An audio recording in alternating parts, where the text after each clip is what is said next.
Nuk dua të zgjadhem më tutje. Në të gjitha fushat raporti ka edhe arritjet, edhe problemet.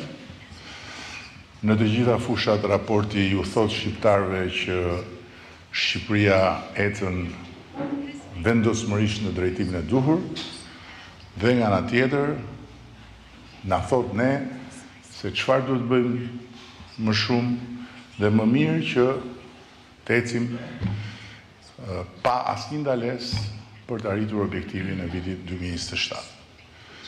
Dhe uroj dhe shpresoj që këtë urim ta marrin ashtu siç duhet të gjithë ata që nuk e duan këtë qeveri,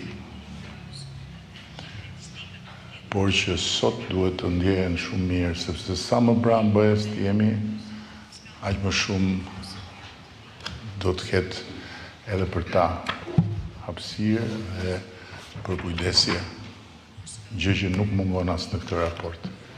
Kështu që ndjehuni mirë që të gjithë, qofshin mbështetës, qofshin kundërshtar të kësaj qeverie, sepse kjo qeveri ka bërë detyrat edhe për mbështetësit dhe për kundërshtarët, dhe pastaj